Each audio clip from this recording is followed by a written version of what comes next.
UPSC परीक्षा में जम्मू कश्मीर के युवाओं ने कर दिया कमाल। आतंकी हमले के बीच कामयाबी की चर्चा। 22 अप्रैल 2025 को यूपीएससी सिविल सेवा परीक्षा 2024 का फाइनल रिजल्ट जारी कर दिया गया। प्रयागराज की शक्ति दुबे ने ऑल इंडिया रैंक 1 हासिल कर पूरे देश का ध्यान अपनी ओर खींच लिया। शक्ति दुबे के अलावा वैसे तो कई नामों की चर्चा हो रही है, लेकिन दो नाम ऐसे हैं जिनकी चर्चा सबसे ज्यादा हो रही है और वो नाम है इरम चौधरी और नाजिर अहमद बिजरान। खास बात यह है कि ये दोनों ही जम्मू कश्मीर से संबंध रखते हैं। 22 अप्रैल 2025 की दोपहर को एक तरफ जम्मू कश्मीर के अनंतनाग जिले के पहलगांव में आतंकी हमला हुआ, जिसमें आतंकियों ने 26 पर्यटकों की जान ले ली। वहीं दूसरी ओर उसी दिन जारी यूपीएससी की परीक्षा में जम्मू कश्मीर की इरम चौधरी और नाजिर अहमद सहित 1 दर्जन से ज्यादा युवाओं ने सफलता का परचम लहराया। पहलगाम में जहां गोलियां चली, वहीं इसी कश्मीरी की सरजमी से निकले भावी युवाओं ने देश की सर्वोच्च सेवा में जगह बनाकर ये संदेश दिया है कि आतंक से नहीं, प्रतिभा से देश आगे बढ़ेगा।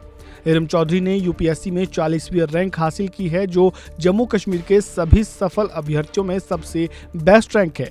यही नहीं, इरम चौधरी ऑल इंडिया मुस्लिम अभ्यर्थियों में टॉपर भी है। इरम जम्मू कश्मीर के राजौरी जिले से ताल्लुक रखती है। इरम के अलावा जम्मू कश्मीर के ही नाजिर अहमद बिजरान ने यूपीएससी की सिविल सेवा परीक्षा 2024 में ऑल इंडिया लेवल पर 847वीं रैंक हासिल की है। नाजिर अहमद जम्मू कश्मीर के गांदरबल के कंगन के रहने वाले हैं। यूपीएससी से पहले ही JKAS परीक्षा पास कर चुके नाजिर वर्तमान में BDO लैंगेट के पद पर कार्यरत हैं। नाजिर ने IUST अवंतीपुरा से BTech सिविल इंजीनियरिंग और JNU दिल्ली से अर्थशास्त्र में मास्टर्स किया है। यूपीएससी परीक्षा का अंतिम परिणाम जारी होने के बाद मीडिया से बातचीत करते हुए नाजिर अहमद बिजरान ने कहा कि यूपीएससी पास करना आसान नहीं था। हर वह पद जहां से जनता की सेवा हो सकती है, अतिरिक्त मेहनत की मांग करता है। मेरी इस सफलता के पीछे मेरे परिवार का बड़ा हाथ है। आपको बता दें कि इस बार करीब 5,83,213 उम्मीदवारों ने यूपीएससी की परीक्षा दी थी, जिनमें से 14,627 मेंस परीक्षा के लिए चयनित हुए और 2,845 इंटरव्यू के लिए चुने गए।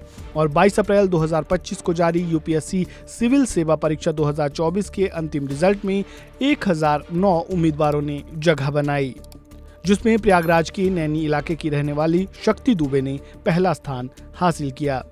रिजल्ट आने के बाद शक्ति दुबे ने क्या कुछ कहा, सुनिए। मेरी काफ़ी सालों की मेहनत है, तो फीलिंग तो बहुत अच्छी थी। घर पे भी बताया, सब बहुत खुश हैं। अभी तो थोड़ी देर के लिए विश्वास नहीं हो रहा था, but now slowly the feeling is sinking in. या तैयारियों के बीच में कभी सोचा था आपने कि ठीक है यूपीएससी तो निकल जाएगा, आप IAS बन जाओगी, लेकिन रैंक 1 इस बारे में सोचा था आपने? मैंने तो नहीं, पर मेरे भाई ने हमेशा से ही सोचा था। लास्ट ईयर भी जब मैंने इंटरव्यू के बाद I miss the cut off by 12 marks, उसने यही कहा था कि तुम चिंता मत करो, तुम फिर से लिख जाओगी, तो यू अगेन क्लियर इट, और तुम्हें भगवान ने रैंक 1 के लिए ही बचा के रखा है। एंड आई थिंक आज उसकी बात सच भी हो गई कहीं ना कहीं। सो हाँ, ये भाई ने मेरे कहा था, मैंने तो कभी नहीं सोचा था। सबको मालूम था कि आज रिजल्ट आने वाले हैं। आपने भी मतलब अंदाजा लगा करके रखा होगा कि ठीक इस समय मैं लैपटॉप खोल करके बैठूंगी और यूपीएससी की साइट पर जाना है, चेक करना है। लोगों के भी एंटिसिपेशन होंगे कि इस बार शक्ति क्लियर कर लेगी। जैसे ही आपने अपना नाम देखा, किसको पहला फोन किया, कितनी खुशी अंदर से, क्या कुछ निकल करके आया, किसको किसको फोन किया? हाँ, एक्चुअली सुबह से ही आज था कि रिजल्ट आ जाएगा, एंड वी न्यू कि 1 o'clock से 2 o'clock के बीच में आना है। तो पहले तो मैंने कोशिश की कि मैं फ़ोन साइड में रख के सो जाती हूँ, बट वो हो नहीं पा रहा था। एंड जैसे ही रिजल्ट का PDF अपलोड हुआ और मैंने डाउनलोड किया, तो मुझे सबसे पहले मैंने पापा को फ़ोन किया, पापा को बताया, उसके बाद मम्मी को फ़ोन किया।